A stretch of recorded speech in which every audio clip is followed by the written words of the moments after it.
ખરેખર આપણી ફિલ્મો મજા આવતી. કાંક ખૂટીયો ગાંડો થયો હોય ગામમાં, કુંવરીની વાહે પીડ્યો હોય, એમાં અજાણ્યો પુરુષ અને વળે ખૂટિયા નામ હિંગડા પકડી દે, કુંવરીને બસાવે.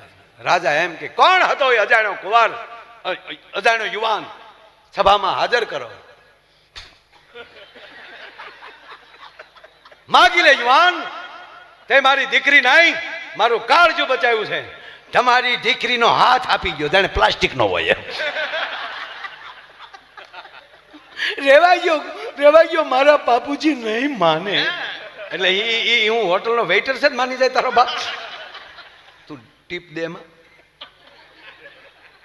ના, ફિલ્મ છે. આ શોલે ફિલ્મ બધાએ જોયું. એ કયું ગામ હતું? રામગઢ. રામગઢ ને. ગીતાજીના બીજા અધ્યાયનું શું નામ છે?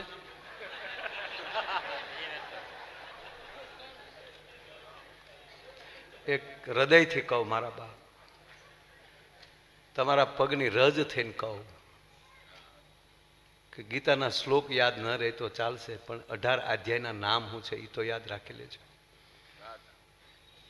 તે બાબુ ઘૂઘું પરણીને આવ્યો ને, એ પરણીને આવ્યો એટલે એમ થયું ઘરના જોઈ લઉં. પેલા જોવાનું તો હતું જ નહીં ખરેખર. પણ એક કહું, જોયા વગર વડીલોએ સંબંધ કર્યા એનો અત્યાર સુધીનો ડાયાભાઈ રેકોર્ડ છે. એક પણ છૂટાછેડાનો કેસ નથી થયો એનો. જોઈને કર્યું એમાં ઘણા. હું કામ હામાં બે છેતર્યા. જેથી જોવા આવ્યો હોય તેથી જ બ્યુટી પાર્લરમાં વાટા પ્લાસ્ટર કરીને બેઠા હોય.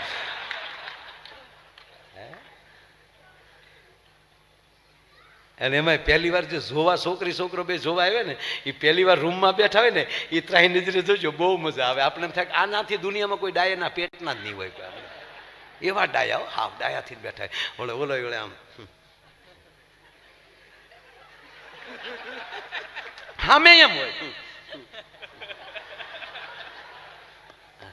એકને પૂછ્યું, પછી ઓલા શરૂ કર્યું.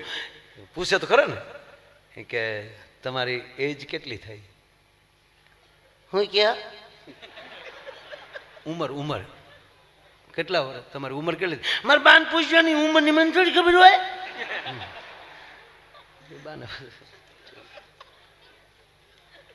તમને આમ સાડી ગમે કે ડ્રેસ? એ મારી બાન પૂછવાની પણ એ મને ખબર હોય ને, જે મને દે તો પહેરી લઉં.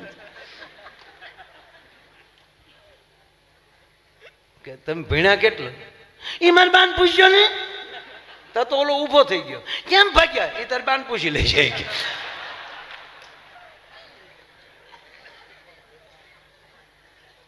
ગજબ. એટલે ટૂંકમાં પરણીને આવ્યા ને, અમારી ઘડિયાળ બેન પડી જાય. સાલું છે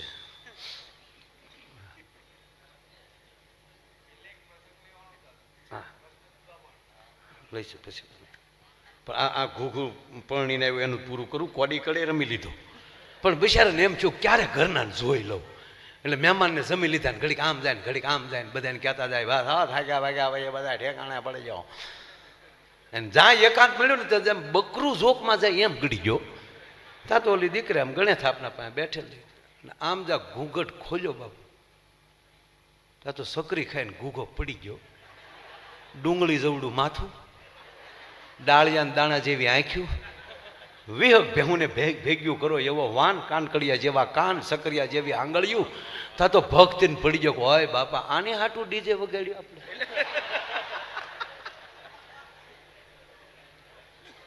ઓલીને બિચારીને થયું કે આ રોયાને વાય આવતી લાગે. તો એણે ડુંગળી ભાંગીને હું કાઢી, પાણી સાટ્યું. 10 મિનિટે ઓલો ભાનમાં આવ્યો. ત્યારે આ બેન એટલું માંડ બોલી. ત્યારે તો લાજના બધા રિવાજ. એટલે દીકરી એટલું બોલી, હા આમ શું કરો, પરણીને હાલી આવું, કાલે હેલ ભરીને બજારમાં નીકળો તો મારે કઈ કઈ ડેલીએ લાજ કાઢવી એ તો કયો. ત્યારે ઓલો માંડ એટલું બોલ્યો, આખા ગામની લાજનો ઉલાળ્યો કરી નાખજે. અને ઉઘાડા મોઢે ઊભી બજારે હાલી જાય છે. આમાં કોણ ભડનો દીકરો તારે હામો મીટ માંડે. અને રહી વાત લાજની, લાજ કાઢવી હોય તો મારી એકની લાજ કાઢીએ તારે મને જીવતો રાખવો હોય તો.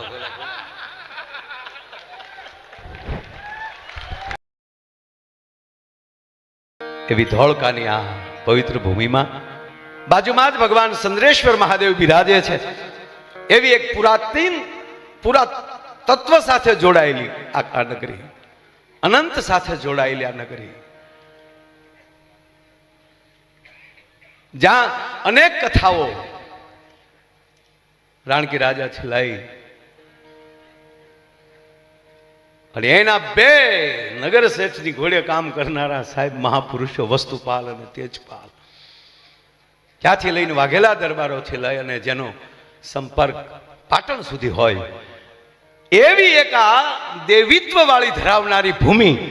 અને બાપુ ક્યારેક ક્યારેક એવું થાય કે ધરતી એમ કહેતી હશે કે અહીંયા આવો ને, કથા અહીંયા આવો ને, અહીંયા આવો ને દાદા, અહીંયા વાંચો ને, આવો ને સાધુડાવ, અહીંયા ઘડીક આનંદ કરો ને. અને સાહેબ આવી કથા થાય, આવી પવિત્ર ધરતી હોય, એનું પાછું ધારાસભ્ય થવું એ ભગવાનની કૃપા કહેવાય સાહેબ. હમણાં ધારાસભ્ય સાહેબને અમે એને ભૂપેન્દ્ર બાપુ બધા મળ્યા. ભૂપેન્દ્ર બાપુ દિવસે પણ કથા વાંચા. મને કે ભાઈ મારે એક લગ્નમાં જવું પડે એમ છે, નહીંતર આપ બધાય મારે આંગણે અહીંયા મારા ગામમાં હોવ અને હું ન હોવ એવું બને. પૂજ્ય દાદાને મળીને એણે વિદાય લીધી. પછી અમે ધારાસભ્ય સાહેબને બધા ત્યાંથી દાદાને દર્શન કરીને પછી પાછા આવ્યા. એટલે જે વિસ્તારમાં જઈને આનંદ આવે, વાત આ છે. અને આનંદથી આનંદ આવે એને જ આનંદ કહેવાય.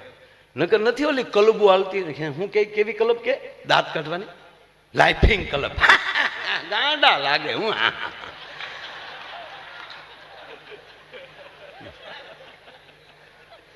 હવાના પોરમાં આપણે જોઈને નીકળે બધા. એનું કારણ એ છે કે ઘરમાં કોઈ આનંદ કરાવે એવું નથી. પણ આપણું ઘર છે આ ભાગવત મંડપ. અને હકીકત છે ને ભાઈ, જો તમે સાંભળી લો, આપણા બાપુ ત્રણ ભગવાન મેન, બ્રહ્મા, વિષ્ણુ ને મહેશ, આપણા ત્રણ મેન.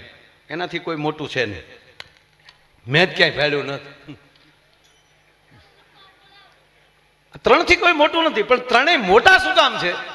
જો તમે ત્રણેય મોટા શું કામ? તો બ્રહ્માજીનું કાર્ય શું? સર્જન કરવું,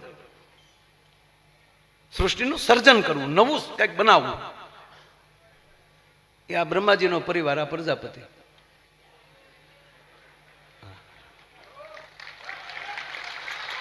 પ્રજાપતિ આપણે બધા બ્રહ્માનું સર્જન છે, પણ જે સર્જન કરે ને પ્રજાપતિ કહેવામાં આવે. બ્રહ્માનું એટલે બ્રહ્મા જાત કુંભાર કે લખ્યું છે ભજનમાં. અને જેને જન્મજાત ભગતનો દરજ્જો મળે છે. જન્મજાત, જન્મે ત્યાંથી ભગત. બ્રહ્મા સર્જન કરે છે, પણ એના ઘરે કોણ બેઠું છે? માં સરસ્વતી બ્રહ્માણી. જેના ઘરે સરસ્વતી જેવી સુરીલી અને મીઠુડી માં બેઠી હોય ને, એનો પતિ સર્જન કરીએ કે. બાકી ઘરે આવ્યા ભેગા ઉપાડે, ક્યાં ગયા હતા, ફોન કેમ નહોતા ઉપાડતા? અને મેં ફોન કર્યો ત્યારે એ કે ઓલી કોણ બોલતી હતી, એ આપકા કોલ નહીં લે શકતા. એટલે એ બાઈ નહોતી, કેસેટ એવું કાંઈ કેસેટ ન હોય, અમે ફોન કરીએ ત્યારે એવું બોલે. એટલે આનો સર્જન ન કરે, વિસર્જન કરે ડોહા. ભગવાન બ્રહ્મા છે એટલે પાયામાં માં બેઠી છે. મારો કહેવાનો સૂર્ય છે. સાધુડા ભજન કરે છે, પણ પાયામાં ભક્તિ નામની શક્તિ બેઠી છે. શક્તિ વગર શિવ મોટા ન થઈ શકે. બીજા આપણા ભગવાન છે વિષ્ણુ છે. તો વિષ્ણુનું કાર્ય શું છે? સર્જન કરવું, સોરી ભરણ પોષણ કરવું. ભગવાન વિષ્ણુ આખી દુનિયાનું ભરણ પોષણ કરે છે, વિશંભર છે. તો બીજાનું ભરણ પોષણ કોણ કરી શકે? ઘરે મહાલક્ષ્મી બેઠી હોય ને ઈ. બાકી લુગડા ધોવા આપ્યા ને એમાંલી 500 નોટ ભૂલની ખિસ્સામાં રહી ગઈ તો ધોતી હેરવી લેતી હોય, ત્યાં કાંઈ બીજાનું પોષણ ન થાય, ભક્ષણ થાય. આપણે ક્યાંય ખિસ્સામાં પૈસા હતા ને એ અમને ન ખબર હોય, એ તો ધોકાવાઈ ગયા હોય. એટલે અમે ધોકાવાઈ ગયા એનું કાંઈ નહીં.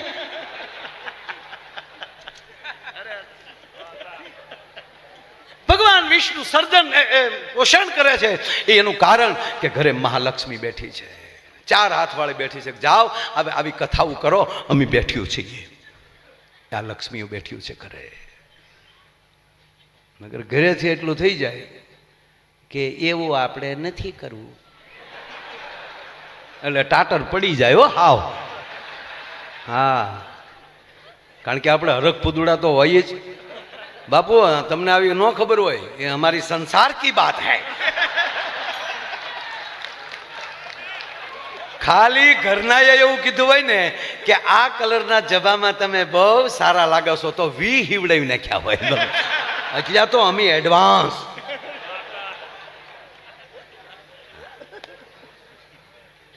એક બેન ને બે જણા પતિ પત્ની સવારમાં જ નીકળ્યા, સવારમાં જ ઘરેથી નીકળ્યા ને, પણ બેન એવા વાત વાતમાં અને ઓલો ગાડી હાકે જાય. ત્યારે ઓટો ગેર નહીં. પાછા બેન હરીસો કાઢે.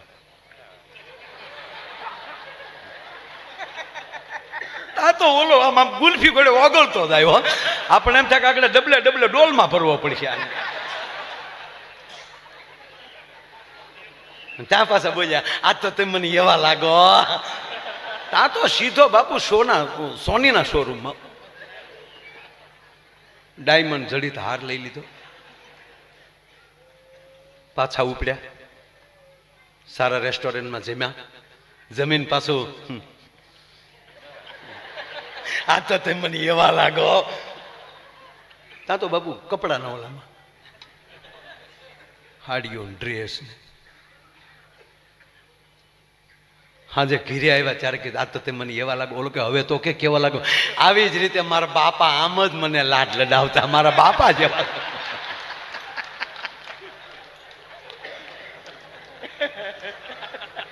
ભગવાન બ્રહ્માજી સર્જન કરે છે, ભગવાન વિષ્ણુ છે એ પોષણ કરે છે, સર્જન કરે છે. માં સરસ્વતી બેઠી છે, મીઠું બોલનારી બેઠી છે.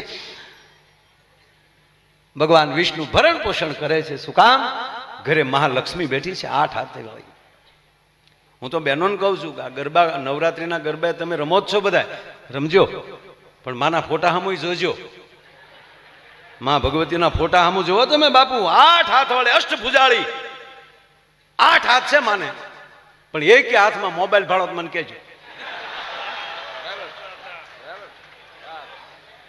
બસ બાપુ મારે એક જગ્યાએ કહેવાય ગયું. મેં કીધું હાથમાં મોબાઈલ ભાડો જ કહેજો. તો એક બેને મને કીધું, મને કે બસ હો માય. કાં? મને કે એના હાથમાં છે, એ જો હાથમાં લેવું ને ખડગ અને ખપ્પર તો પાછા ગોચ્યા હાથ નહીં આવ્યો, મૂસ્યું બૂસ્યું બધું વયું જાય. અરે એક જગ્યાએ બાપુ પ્રોગ્રામમાં ગયો ને, હું આઈ આમ ગાવ તો બેનો બેઠા બેઠા આમ આમ નખ કહ્યો, ડમક ડમક ડમક ડમક ડમક ડમક ડમક નખની ખખડાટીઓ બોલાવે. મેં કીધું મેં કેમ બાપા નખ બહુ ઘસો છો? ભાઈ રામદેવ બાબાએ કીધું નવરા પડીએ ને તો નખ ઘસો ને તો વાળ વધે ને કાળા થાય. તો હાકો એ બધા નખ ઘસતા હતા, પણ એક બેન આમ બેઠા. મુક બેન તમે કેમ નથી ઘસતા? હતા ભાઈ મારે વધારે ઘાઈ ગયા, મૂછું મળી ઉગવા. કરો લ્યો ખતરો હે ભાઈ. ફેરવા નિયમ ફરે નહીં, થતું હોય એમ થાય. ફૈબાને મૂછું ઉગે કઈ કાકો ન કહેવાય. અમારો ગુલાબદાન બારોટ કહે છે.